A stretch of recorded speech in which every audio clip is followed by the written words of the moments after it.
Guys, আমার কাছে একটা মাইক্রোটেকের 1100 ভিএ ইনভার্টার এসেছে ওভারলোড প্রবলেম নিয়ে।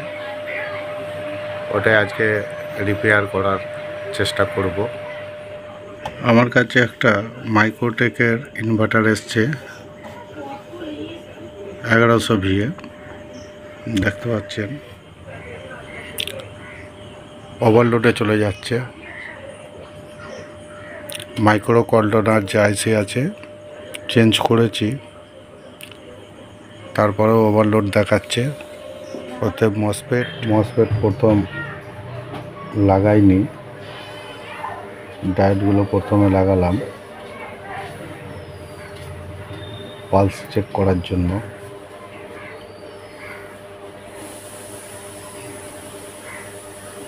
এবারে মসফেট লাগিয়ে নিলাম।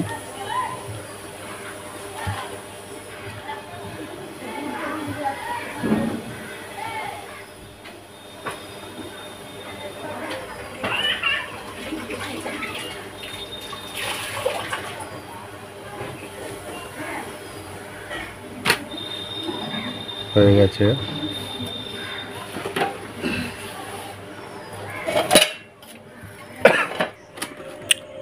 শর্ট ছিল, মসফেটও চেঞ্জ করেছি, প্লাস এখানে কিছু রেজিস্ট্যান্স ডায়োড আছে চেঞ্জ করেছি, তারপরেও ওভারলোড দেখাচ্ছে।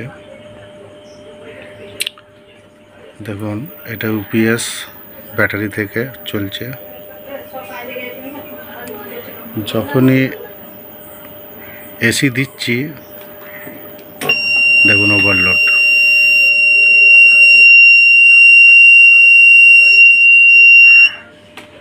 ওতে এই 200 ওয়াটের বাল্বটাই খালি দেওয়া আছে কানেকশান। দেখুন,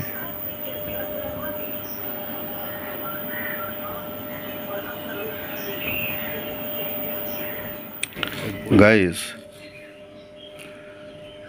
BC 547 ট্রানজিস্টার শর্ট হয়ে গেছে এবং এই ডায়োডও শর্ট আছে। এখানে একটা জিনার ডায়োড শর্ট হয়েছে 4841। আর এই পিড়িটাকেও একবার দেখে নেব, আগে চেঞ্জ করে নিই তারপরে দেখছি। আর এই ক্যাপাসিটারটা কন্টিনিউটি একটু কম দেখাচ্ছে, এটাকেও চেঞ্জ করে দেবো। এইদিকে মসফেট সেকশন ঠিক আছে। দেখুন, এখানে ডায়োড শর্ট দেখাচ্ছে এবং ট্রানজিস্টারের যে কন্টিনিউটি সেটা ঠিক দেখাচ্ছে না, দেখুন। আর এখানে জিনার ডায়োডটা ওপেন হয়ে গেছে, কোনো কন্টিনিউটি দেখাচ্ছে না। এটাকে প্রথমে চেঞ্জ করে নিই।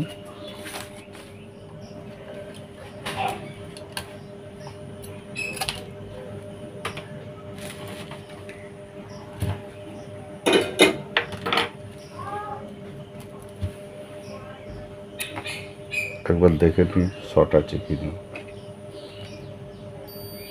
Short, diode short.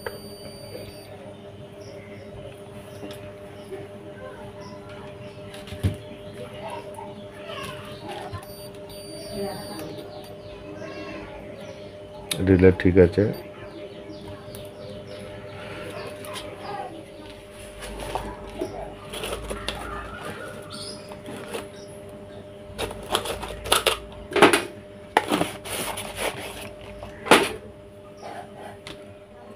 গাইস,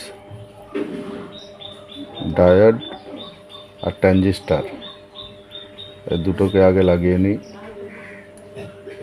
আর একবার চেক করব।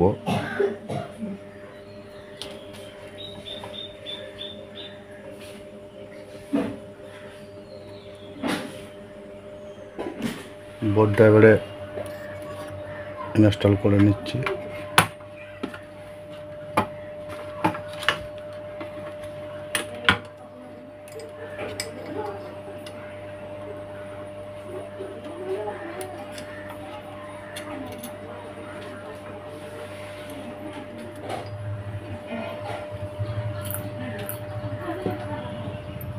সব কানেকশান হয়ে গেছে। এবারে ব্যাটারি আর এসি দিয়ে দেখব। গাইস ব্যাটারি কানেকশন করে দিয়েছি, আবার অন করছি। দেখুন অন হয়েছে, 200 ওয়াটের বাল্ব জ্বলছে, এখানে ফ্যানও চলছে, তার মানে এটা ইউপিএস চলছে, ইনভার্টার। একবার এসি দিয়ে দেখব, অফ করলাম। দেখুন চার্জিং বিলিং করছে, মানে চার্জ হচ্ছে।